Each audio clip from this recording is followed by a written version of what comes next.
Hello, ladies and gentlemen. My name is Milton Andrade, and today we have this informational webinar for you. It is called How to Invest in This New Market and Take Advantage of the New Market for Your Benefit. I have you here today, Kimber White of Ari Financial, who is my preferred mortgage lender and a good friend that can answer all our questions. I have him here today. Kimber, tell the folks here today listening a little bit about you. I've got 34 years in the business. I am a mortgage broker. I do all types of loans. I'm in Fort Lauderdale, and I am a past president of the National Association of Mortgage Professionals and can help you with any of your mortgage financing. Fantastic. Fantastic. Well, today I brought you on board because I've had a lot of thinking to do, and I realized that this new market that we're in is really an amazing market for first-time home buyers. You know, over the last couple of years, it's been so competitive that a lot of first-time home buyers have just stayed on the sidelines or have not been able to really win the day to get their offer accepted because of all that competition. And now there's a lot of questions lingering because of the higher interest rates, but I still assert that now is the best time for a first-time home buyer to take advantage of this new market. Wouldn't you agree? I agree 100%. It's always a good time to buy a home. You're going to pay your mortgage or somebody else's.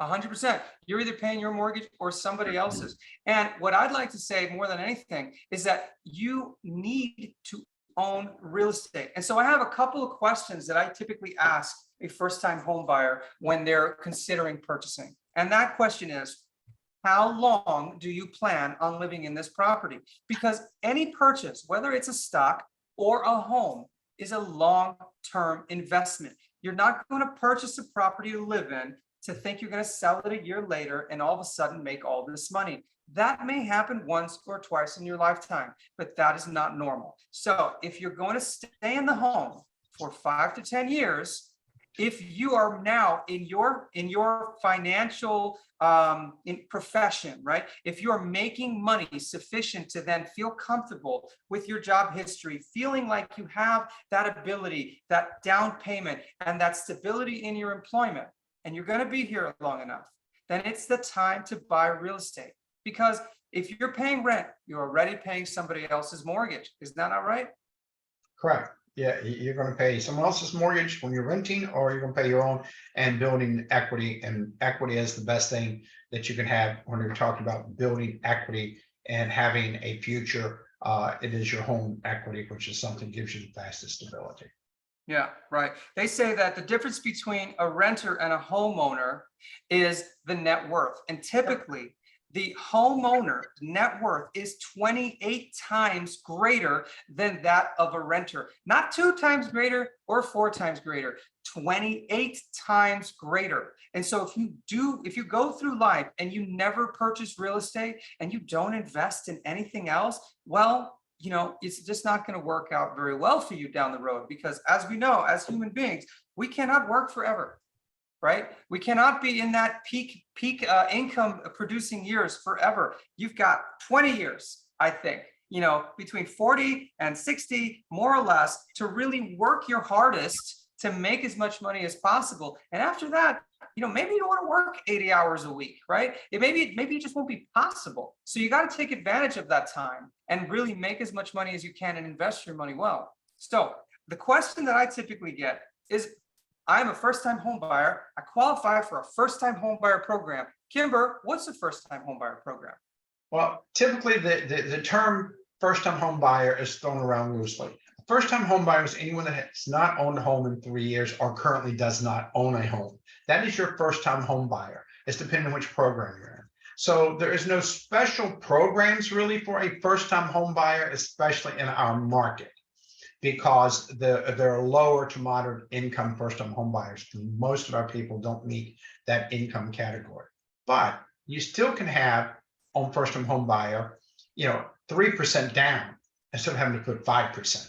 You can still have a longer mortgage insurance, a lower mortgage insurance, which we'll get into in a little bit later.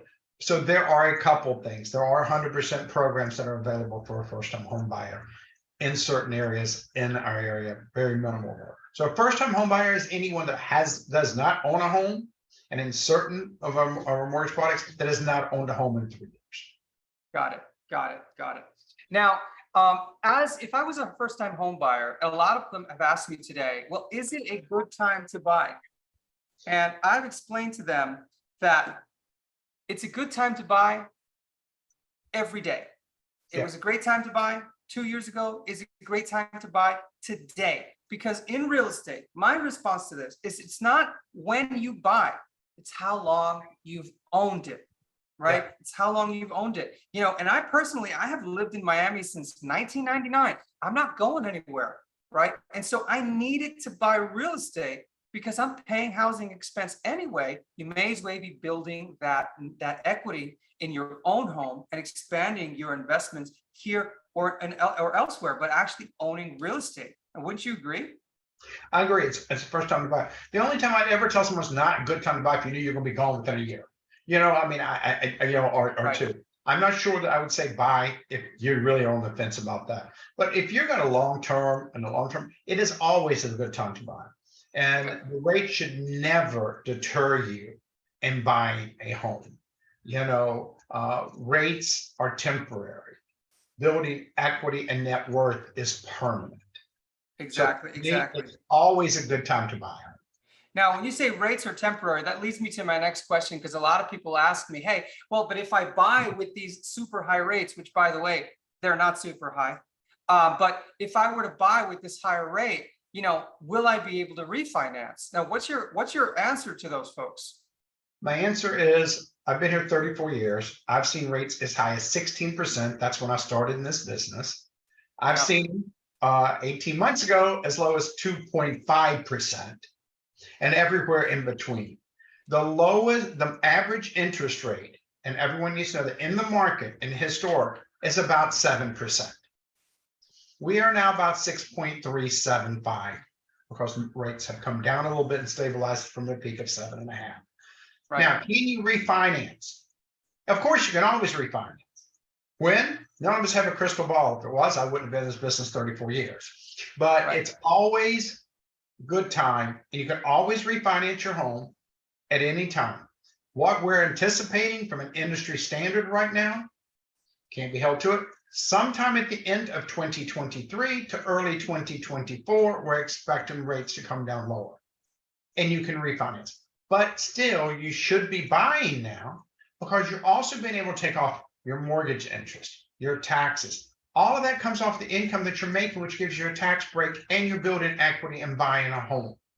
And equity is still growing. We're still seeing equity grow. And of course, the industry standards 5 to 7% annually in South Florida, not going down as some people are saying. We are seeing a stabilization and the average normal market. That's what we're calling this, not the risk of the once in a lifetime market that we just came off of, but the normal market of 5 to 7% growth. So now is the time to buy, even if the interest rates in the sixes, because it's not high. That is the average for the interest rates in our industry. Right. Ultimately, it matters if can you afford the payment, right? Does that work for you? Because I know one thing is for sure is rents have gone up 30 to 40% in the past 3 or 4 years, right? And even if rents come down ever so slightly, they're staying up there. And we're not in a market, at least not in South Florida, where renting is less expensive than owning, right? It is always here less expensive to own than to rent because of all those things that you mentioned. And so that leads me to my next question, right?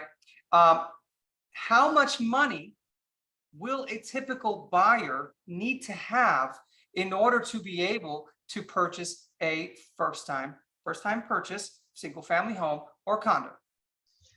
Let's take an average first-time home of let's take $400,000 for a house. We can get you into a house at 3% down. At minimum, if you're a first-time buyer, that's $12,000. Right. Then you're going to probably do about 2.5% of the purchase price for closing cost. So that's another 10. So that's $22,000. Right. Now, You can work out that with your seller sometimes. I think I'm seeing more of that right now than I've ever than before because the Yeah. market's more stable. But let's say take the house that you're looking at $400,000. Now, I'm not a realtor, but I can tell you what I've seen. The rent on that $400,000 is going to cost you first, last, and security. That house is going to be about $4,000. And it's going to cost you $12,000 up front to begin with to get into the house Right. to pay someone else's mortgage. Right. So basically, it's going to cost you the same as it would to actually rent the property than to buy the property. And one thing I'd like to mention that in this normalizing market, you can get a seller to pay your closing costs. You know, Yeah. I today have a listing at $400,000 that we have in contract that a buyer is purchasing with an FHA mortgage at 3.5% down, and the seller is paying their closing costs. The seller is literally giving them $13,000 towards their closing costs. And so Yeah. the buyer in that particular scenario doesn't need to have more than $15,000, right? We closed another one about 2 or 3 months ago, the same thing, the Rebufo family, where we sold them a home in Pembroke Pines for $400,000, and all they needed was $12,000, $12 or $15,000 for the purchase, and their mortgage is less than it would be for rent.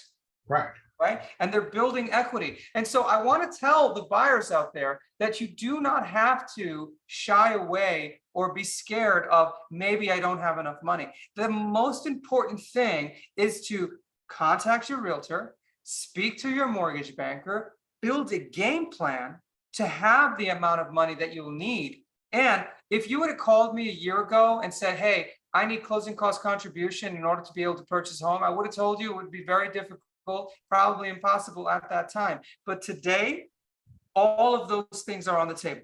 Another thing that I'd like to mention is the rate buy down, right? There's also a lot of sellers that you can use as closing cost contribution credit in many different ways, because I think you can get a maximum of like 6% of the total purchase price in closing costs, and Right. it can be used in many different forms, right? It can be used to pay your closing costs that are associated with the loan and the purchase of the property, but it can also be used to buy discount points to either lower the interest rate on the purchase for either the first 2 or 3 years or for the total term of the 30-year mortgage, right? And tell Yeah. me, how does that rate buy down work? So a rate buy down, what we're talking, let's talk about the 2-1 buy down. The 2-1 buy down, typically, if you look at it, will cost you 2% of your purchase price. So if your purchase price is $400,000, it's going to cost you $8,000 to $9,000. Now, what are they doing with that? They're actually taking that money, that buy down money, and they're taking and bringing your rate, say, from 6.375 to 4.375 for the first year. And then the second year is going to go up to 5.375. Well, what has happened? The money that you have gotten, the 10,000 from the seller, whatever, is now going into an account with your lender that they're paying that interest for you for those 2 years. Now, the greatest part about that, let's say that now next year, at the end of the year, we realize you've been in 1 year into the buy down, which means you've only used $5,000 to $10,000, and you're refinanced. That other $5,000 or the leftover money comes off of your principal balance when you refinance, or it can go towards your closing cost. So Okay. it's a win-win situation. Then you can also do permanent buy downs, which some people want. If they got a few $1,000s, they want to say, well, let me buy the rate down. Well, if I get $5,000, I can buy the rate down to the 5s. Right. So there's different options. That's the reason it's important to have a mortgage professional sit down and talk with you and figure out which option is best for you that you want to work with.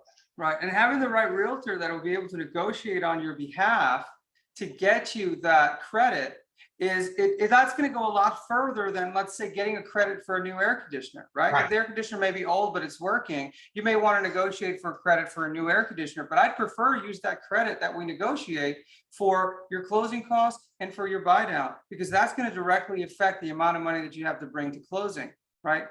And I'm going to go and go a step further because I just went through that just today. So I had someone that had a mortgage that was a loan amount of $500,000. They were asking for repairs an amount of $15,000. Okay, so the buyer's agent, not Milton, but the other buyer's agent goes, oh, we're going to have you an addendum reducing that by $15,000. And I said, why? Mm-mm. I said, this buyer is putting almost everything they have out for closing costs. Right. Let me talk to the buyer. I said, because the difference in that mortgage payment is $78 a month by reducing that by $15,000. Right. I called the buyer and said, it's $78 a month. Do you know how many years it's going to cost you to recoup $78 a month versus taking 10,000 of that 15,000 and putting it towards your closing cost? Right. And she was like, wow, Kimber, that makes sense. So we did a split addendum. We did Yeah. $5,000 toward reduction and 10,000 toward closing costs. Right. I always say, whenever possible, take the credit. If you're financing, right? If you're financing a purchase, whenever possible, take Yes. that credit, because it directly affects the amount of money Yes. that you will need to bring to closing. Now, keep in mind, a seller can only give you a credit towards your closing costs or discount points. They cannot pay your down payment, right? That has to be your own money. But the rest of it can be used in many different ways to benefit the buyer to either bring down their mortgage payment or to reduce the amount of cash that they need to bring to closing, right? And so, how much money does a buyer need? In short, it depends, because Right. there are 100% financing options, FHA options here in this area, or it could be as little as 3% down, or it could be 3.5% down, right? If you're Right. looking at a condominium, that could be 20% down depending on the condo. It could be 10%, it could be 5%, it could be 3%. Working with the right realtor and with the right banker that will be able to analyze the project, analyze that purchase, and then tell you what they think will be the lowest amount of money that you would need to bring to closing.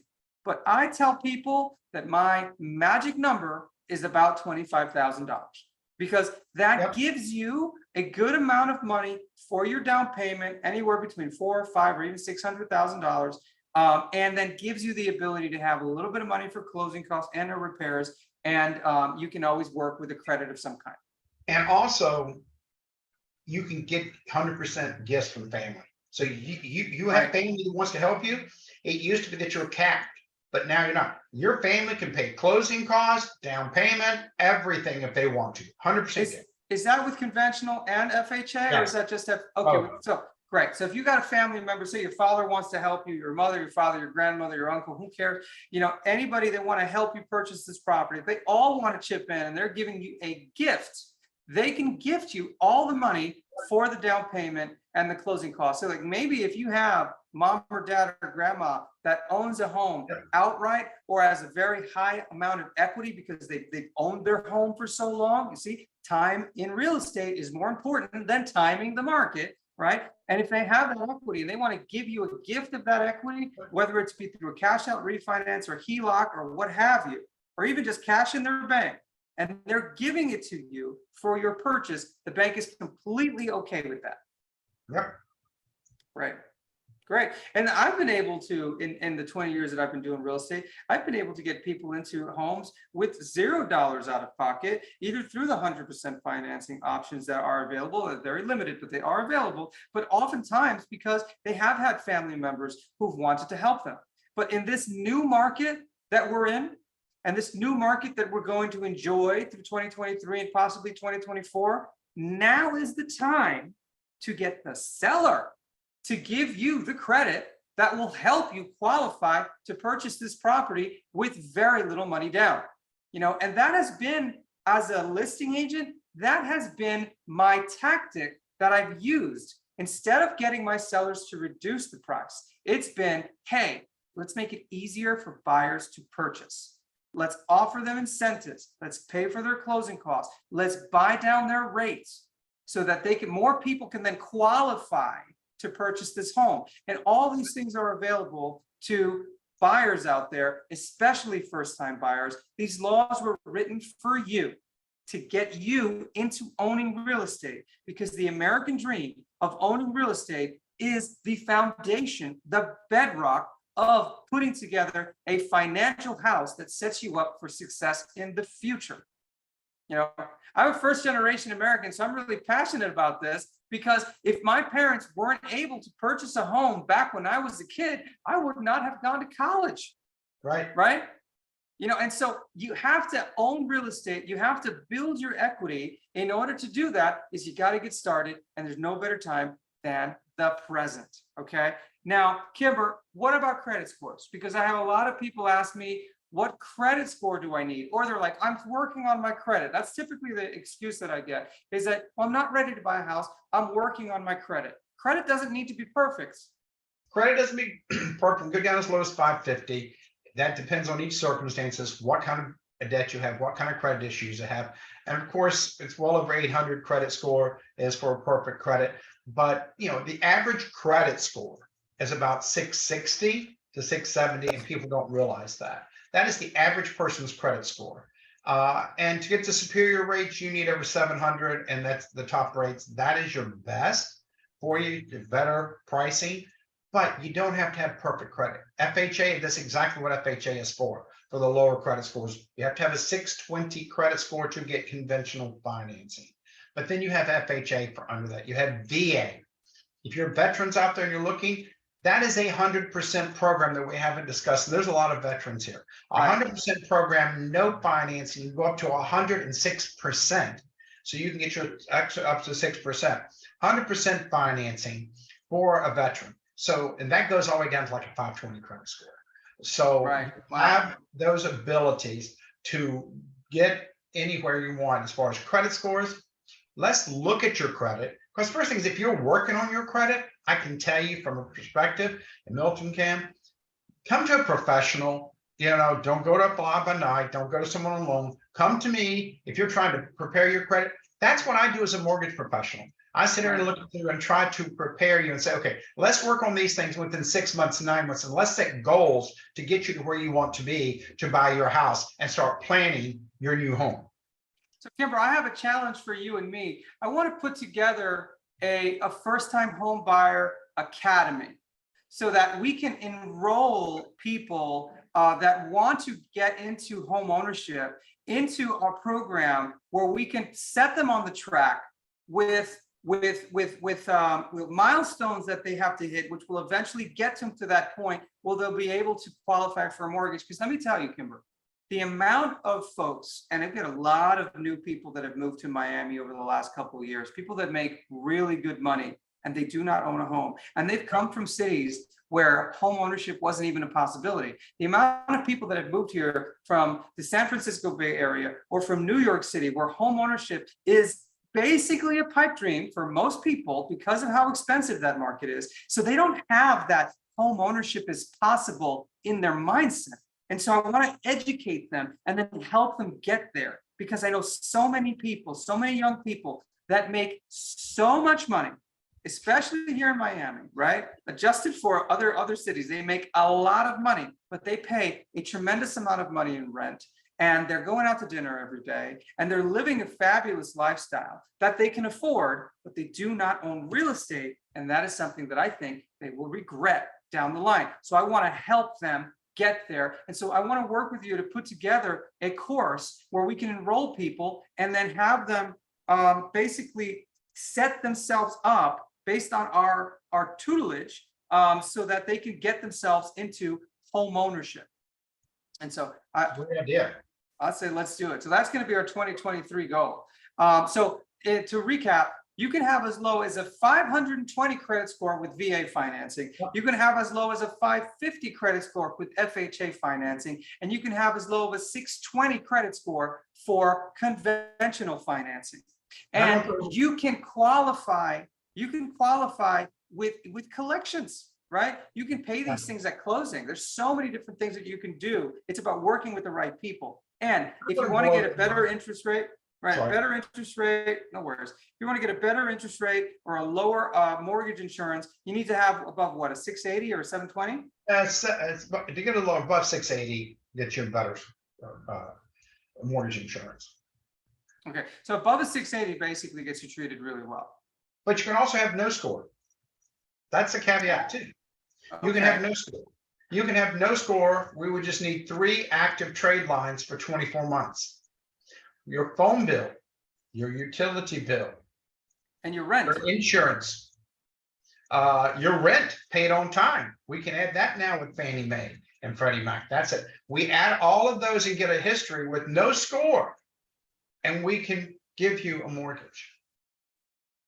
Yeah. So yeah, honestly, I know that FHFA and the government here really wants you to Yeah. get into home ownership because they know that if you own a home, you're not going to need government assistance down the road when you're elderly, right? Social Security is going to be there for as long as it's going to be there, but it's not enough to actually give you the life that you want to have.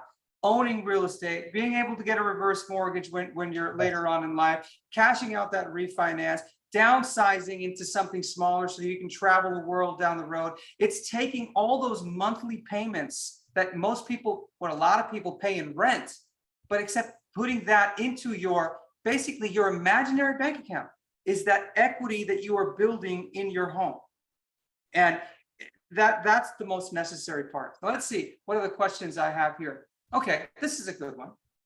How many people can team up together to purchase a home with a mortgage? There's not a number of that can, a maximum number that can.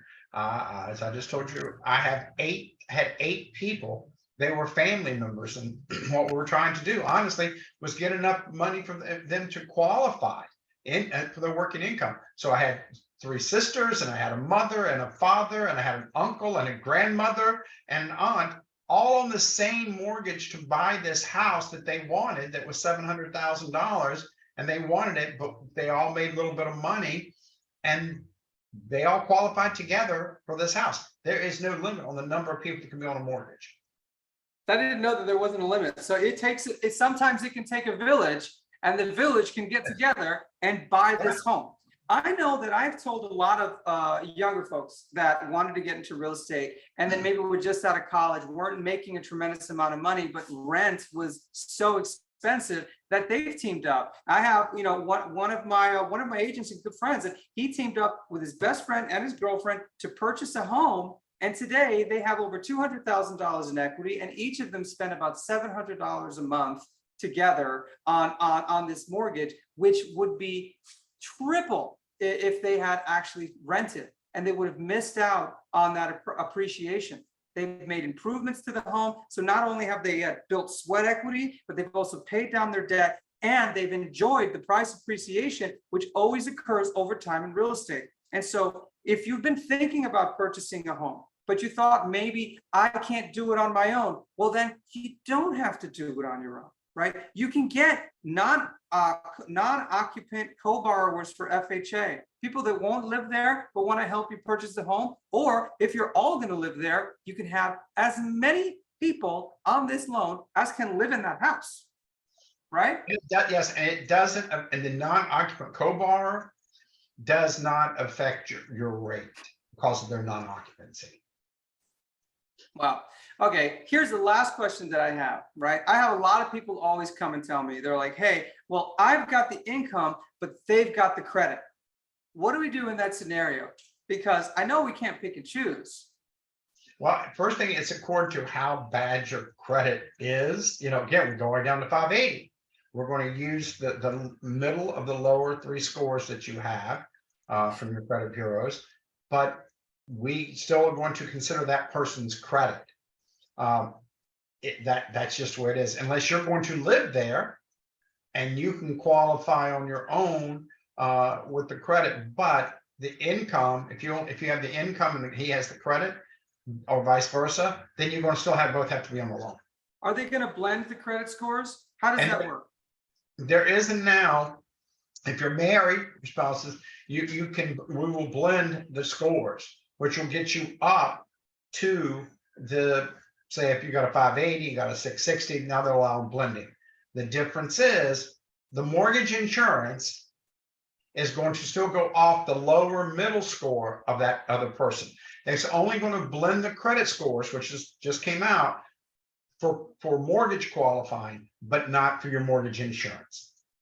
So there is hope. If your Yes. credit's not so great, but your income is, and then your spouse's credit is fantastic, but their Right. income isn't, there's still hope to get a mortgage. Because in the past, I know it was, they would go to the lowest of the scores, which that was the lowest common denominator. So now they'll at least blend them, average it, and then you'll be able to qualify based on, with that program based on that blended rate.